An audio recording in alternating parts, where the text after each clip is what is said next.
He's falling forward to the left into Jackie Kennedy's lap, slowly.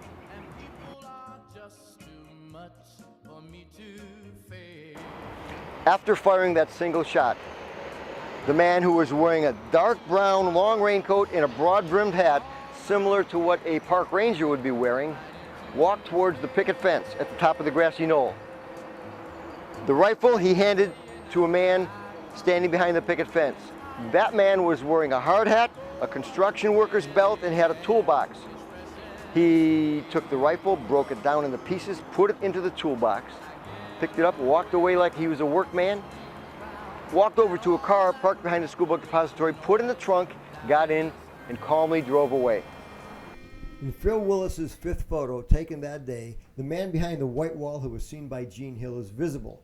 He appears as a black figure at the corner of the white wall. He is already turned and is about to leave. He is facing the bottom of the grassy knoll towards the street. In the Towner photo, only a few seconds later, that man is gone. But at frame 413 of the Zapruder film, the camera caught this. I have highlighted the broad-brimmed hat and the outline of the rifle in red. And here's how it appears in the original film.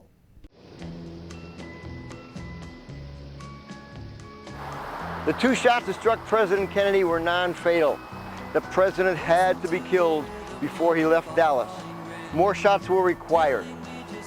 The next shot came from somewhere high into the rear, probably from the roof of one of those buildings. And then within a ninth of a second after being fired upon from the roof of one of those buildings, President Kennedy was fired upon from a man hiding in the sewer opening to his right and to his front. President Kennedy was in approximately this position when he was fired upon by the fatal and final shot. That shot lifted him up and threw him backward in the limousine and to his left. It came from his right and to his front, and it came from a position that was lower than President Kennedy. The only girl I care about is gone away, looking for a brand new start. But little does she know that when she left that shot came from that sewer opening. Clint Hill, the Secret Service agent who responded, the only Secret Service agent who responded to the distress of the occupants of the car, said that that final shot had a strange echo to it. It sounded different from the other shot that he heard, and he only heard two shots, and he was absolutely certain that he only heard two shots. But the second shot was different from the first shot. It had an echo. The assassin had approximately this view.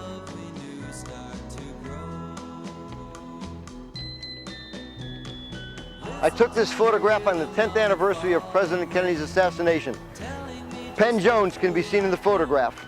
Penn Jones was one of the first researchers, the first generation of researchers who researched the Kennedy assassination and exposed the flaws in the Warren Commission. That shot did not come from a height above him from the grassy knoll. If it had come from the grassy knoll, it would have struck him in the side of his head and it would have driven him downward. Paul Landis was a Secret Service agent who was working with Clint Hill. He was riding on the right rear of what they called the Queen Mary. It was the follow-up car, the security car for the Secret Service agents, right behind the presidential limousine. He said that the second shot came, he thought the second shot came from the right and from the front. That was his first impression. He also said that he was certain that he only heard two shots. Of course, over these years, his memory, he says, has improved, and he's now saying that he heard three shots. He's absolutely positive. Paul Landis, who was from Ohio and who presently lives in Cleveland, was working with Clint Hill. He was part of the Jackie Kennedy Secret Service contingent. He was riding on the right rear running board of what they called the Queen Mary, which was the Secret Service car that followed the presidential limousine. He said that he only heard two shots. He wrote reports in days after the assassination that said only two shots. He was absolutely certain of it. Paul Landis signed written reports that said that there were only two shots. Lee Harvey Oswald's photograph was sent around the world on the cover of Life magazine on February 21, 1964. It shows him holding a rifle and a handgun on his hip and a communist newspaper in front of his face. That rifle in that photograph is not the rifle that we are told was used by Oswald to shoot President Kennedy from the 6th floor of the school book depository window. The slings are different. The length of the rifle is different. It's simply not the rifle that Lee Harvey Oswald supposedly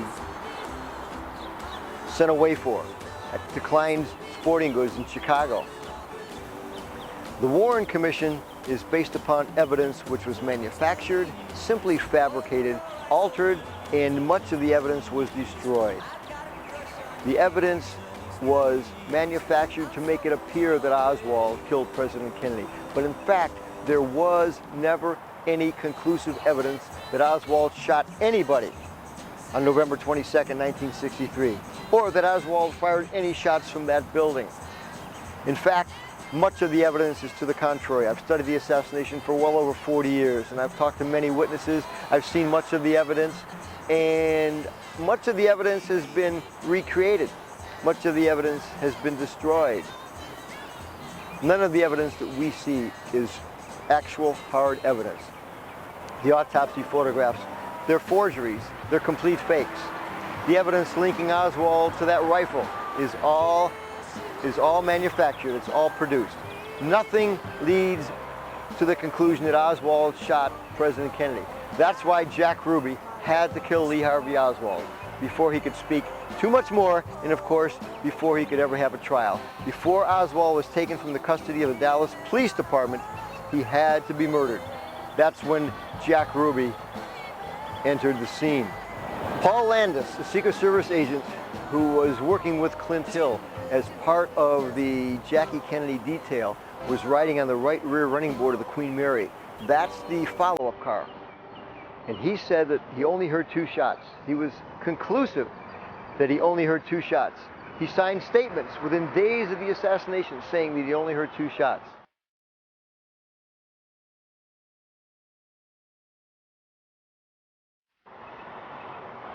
And the second shot came from, he thought, from a position to his right and to his front.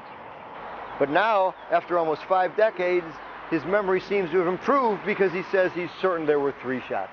That's because the Warren Commission and the federal government, which signs his retirement checks, simply tells you what to say. Nobody ever testifies against their paycheck.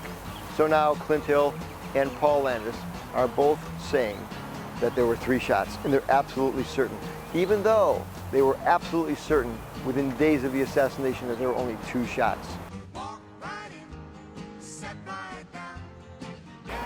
After the shots rang out and President Kennedy was struck twice, Governor Connolly was struck with a bullet. He screamed, "My God, they're going to kill us all."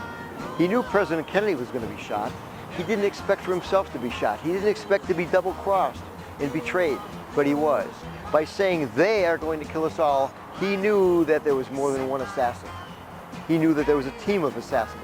And they're going to kill us all meant they're only supposed to kill one of us. But with him getting shot, he said they're going to kill everybody. That's not the case. They didn't kill everybody, but they were going to kill him. Lyndon Johnson was going to betray his old friend.